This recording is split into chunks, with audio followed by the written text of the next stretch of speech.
My name is Emily. I'm 31 years old and I work as a benefits planner for a global life insurance company. Despite the decent pay, my job often takes me to various companies, providing ample opportunities to meet new people, including men.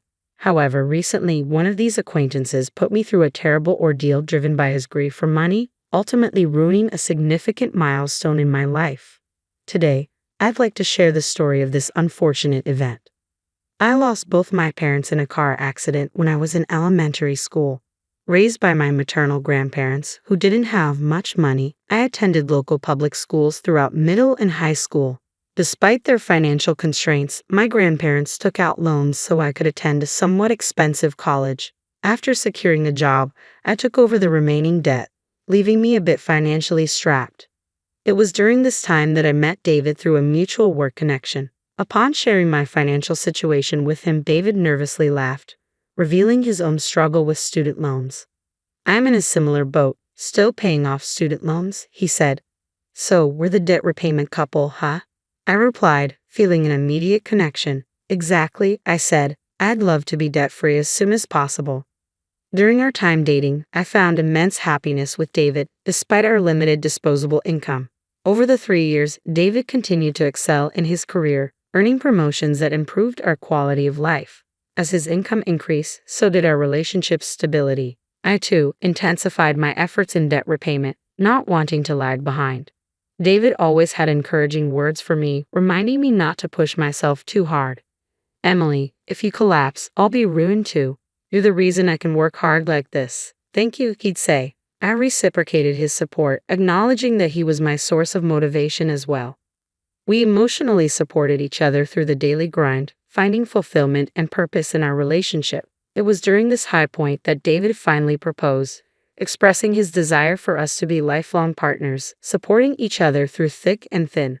Overjoyed, I accepted, looking forward to our future together. We decided to rent a new condo and move in together, both of us earning well. Our relationship only seemed to grow stronger, with David's parents welcoming me with open arms, thrilled to meet the woman their son had chosen, a beautiful and talented graduate from a reputable university. I recall feeling a mix of awkwardness and flattery as David's parents showered me with compliments. With no parents of my own and my grandparents, who raised me, now in a nursing home, I decided it was time for David to meet my high school best friend, Melissa. We arranged to meet at a cafe near Melissa's condo. "Nice to meet you, I'm David," he greeted her warmly. "Happy to finally meet you," Melissa replied with a smile. "Emily told me lots about you. Please take good care of her, she can be vulnerable at times." Though Melissa and I were the same age, she exuded stability and reliability. I had always looked up to her as a big sister figure, leaning on her for support when needed. A few months after this initial meeting, Melissa once again proved her unwavering support when a significant turning point came. Introducing David to my best friend went smoothly, and soon after, David and I began diving into wedding planning. However, David's work began demanding more of his time, often intruding on our plans. Even on days we had set aside for dress shopping, urgent calls would disrupt our schedule. "I have to work this weekend. I know it's a big day for us. I'm really sorry," David would apologize. Understanding his commitments, I reassured him, "It's okay. I'll try on the dresses, snap some pictures, and we can pick one later. Thank you for understanding." During this time, David was swamped with work, often having to work weekends and travel for business trips during the week. Left to handle much of the wedding planning on my own, juggling it with my job became exhausting. But despite the challenges, our hard work paid off. The ceremony and reception exceeded our expectations, with heartfelt speeches from Melissa and blessings from my grandparents, who sent their regards through a video message. As we bid farewell to the last of our guests, David and I finally found a moment to relax in the backstage room, basking in the joy of our special day. I still vividly recall the moment David's demeanor shifted, his casual demeanor abruptly interrupted by a surprised look upon checking his phone after our small talk. As he hastily excused himself from the table to take the call, I assumed it was work-related, not foreseeing the impending upheaval about to unfold in our lives. In the backyard of the venue, a steep staircase intended for staff caught my eye as I navigated the space in my gown. Oblivious to the distraction caused by someone calling from across the hallway, I found myself momentarily off guard. In an instant, my body was airborne, propelled through the air. a scream piercing the air as I collided with a powerful impact, engulfed by intense pain. As I lay in the hospital bed, bandages enveloping my arms and legs, bruises and scrapes marring my skin, I struggled to piece together the events leading to my current state. Miraculously, no bones were broken, but the contusions and bruises served as a painful reminder of the ordeal.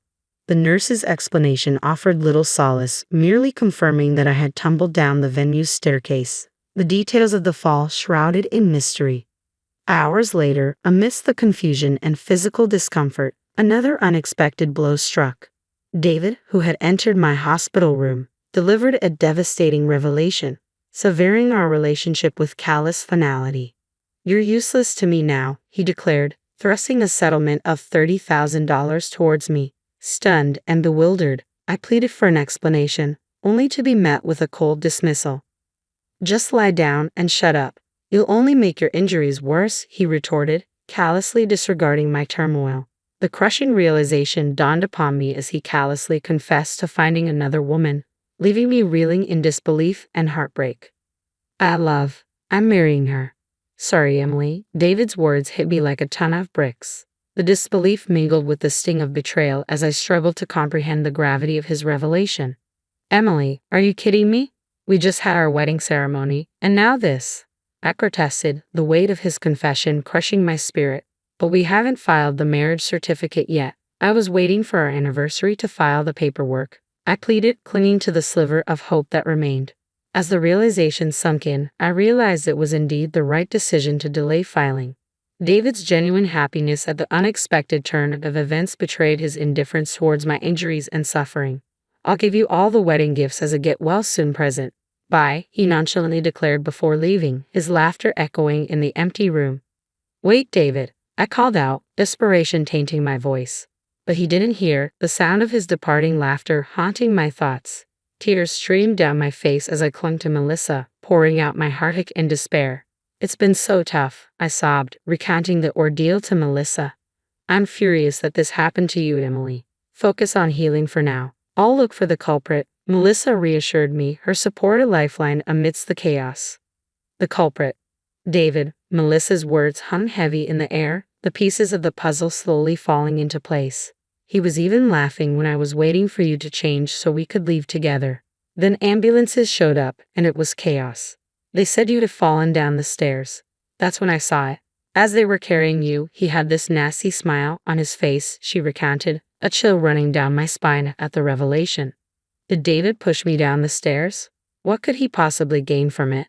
The questions gnawed at my mind, but I pushed them aside, focusing on healing, as Melissa advised. As my physical wounds began to heal, so did the wounds of my heart, transforming my sorrow into fierce anger. I couldn't rest until the responsible parties were held accountable. A few weeks later, armed with evidence and fueled by the thirst for justice, Melissa and I lured David to a cafe, ready for payback. Determined to seek justice, I confronted David, who appeared noticeably different from the man I once knew. His flamboyant attire and unfamiliar accessories spoke volumes about the changes in him. Despite his seemingly good mood, I couldn't shake off the feeling of unease as he handed me an envelope. "What's this?" I inquired, eyeing the sack of cash within.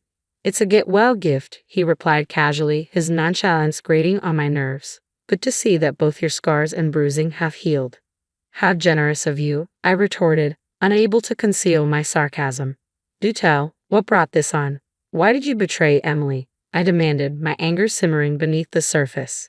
David's smirk only intensified, sending a shiver down my spine. "Actually," he began, his tone dripping with arrogance, "the woman I've been seeing won $10 million in the lottery." $10 million? I exclaimed, disbelief washing over me. "So what's $10,000 or $20,000 to me now?" he continued, his callousness leaving me speechless. It dawned on me that David had been involved with another woman even before we exchanged vows. She had struck it rich shortly after our wedding ceremony, prompting David to reconsider our marriage in favor of a new life with her. The revelation fueled the flames of revenge within me. "I can't forgive you," I declared, my voice trembling with fury. "I'll report you to the police." "Whoa there," David interjected, his tone suddenly grave. "Don't make it sound like I pushed you. There's no evidence." His words sent a chill down my spine, reminding me of the uphill battle we faced in proving his guilt. True, I conceded, recalling the staff's testimony of my supposed slip and fall. But they only reported what they saw. Melissa had done her own in-depth investigation. I'm really sorry for the trouble I've caused. He was blinded by the $10 million too, Rebecca said, her voice trembling with guilt. Her tearful confession was heart-wrenching, and I couldn't help but believe her sincerity. After apologizing profusely, she quietly disappeared without saying a word to David. Several weeks later, I received a desperate call from David, asking to meet and talk. When I saw him again, he was much more modestly dressed than before, a stark contrast to his previous flamboyance. I can't get in touch with Rebecca. Do you know where she is? He asked, his voice filled with anxiety. Why would I know where your $10 million lady is? I replied, my tone cold. Right? Listen, Emily, I've given you a total of $40,000, right? No, it's actually $60,000, including the compensation. I corrected him. Is that so? I hardly remember. Can you return half of that money, or even just $10,000? He pleaded. No, but I do have some valuable information for you. Information. David's curiosity was piqued. Yes, information that's quite important for you, I said, taking out my mobile phone. I played a pre-recorded video, and David's eyes widened in disbelief as Rebecca appeared on the screen. David, I have to apologize to you. I'm really sorry. The story about me winning $10 million in the lottery was a lie. I lied because I couldn't bear the thought of you marrying someone else, she confessed. I'm truly sorry. I just apologized to Emily as well. I plan to disappear from this town, and I can't tell you where I'm going. I'm really sorry for ruining both of your lives. David was stunned into silence, his shock palpable. The weight of his actions and the truth of Rebecca's deceit left him speechless. Pushing his spouse down the stairs for a non-existent $10 million, being fooled by a lie, impulsively committing a crime, and losing $60,000 in the process, his pathetic reality was laid bare. I left David as he was, head down and immobile, overwhelmed by the consequences of his actions and the ruin of his own making. I walked out of the cafe, gripping the receipt tightly. A few days after that encounter, my phone buzzed again. Another call from David. I've come to my senses. I was wrong. Can we start over? He pleaded. You've got some nerve spouting lines like that, especially after you mess up a chapter of my life, I retorted. The real culprit here is Rebecca for lying to me.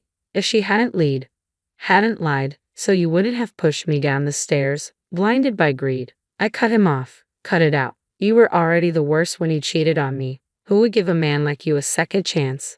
Those $10 million from Rebecca exposed the real David. In that sense, I could almost thank her. Her lie saved me from wasting my life on a worthless man. David tried to keep the conversation going, desperate to keep me on the line. It was a pathetic and futile struggle. I ended the call, feeling like I was pushing away someone who was desperately chasing after me. David had quit his job long ago, banking on Rebecca's $10 million lie. Now, it seemed he had to find new work. Melissa told me this as we shared drinks at my place over the weekend. She'd run into David in town and heard it straight from him. He can't get steady work because of his criminal record. Last I saw him, he was delivering food on a bike, she said. So he's doing delivery? Sounds like gig work, I mused. Seems that way. He's doing whatever he can find, Melissa replied, sharing some of David's job-hopping history. Traffic control for road work, janitorial services, lunchbox factory staff, warehouse worker. He looked worn out, all tan and sunburned, she added. It was clear that David's life had taken a downward spiral, a stark contrast to the bright future he once envisioned. This is karma for betraying Emily, I told David, and he nodded, understanding the gravity of his actions. If he's aware, that's good. I hope he continues to repent for the rest of his life. Would you consider starting over with him if the chance came? Melissa asked. No way. A man who would push a bride down the stairs in her wedding dress. Are you kidding? I replied. Melissa and I laughed heartily at the absurdity of the idea. Even if he threw $10 million my way, I'd still decline. A few days later, David contacted me again. Can you lend me $100? I'm really struggling here, he pleaded. No way. Please don't contact me again. And no following me. If you do, I'm going to the police. Wait, Emily, I'm really sorry, he tried again. Don't you dare call me by my first name, I snapped, hanging up and immediately blocking his number. If he crosses a line, I have no problem reporting him. Since parting ways with David, my life has been smooth. I got a good settlement, and he even paid for the venue. My grandparents in the nursing home and my coworkers all sympathize with me, which is to be expected. Anyone would feel sorry for a bride betrayed right after her wedding. But I'm not overly pessimistic about my current situation. My career is thriving and my personal life is fulfilling. Melissa and I are even thinking of going to a singles event. Having a divorce history isn't going to hold me back. I'm strong enough to make my fall down the stairs a talking point. Life has so much more in store, and I'm determined to find someone amazing and build a happy home.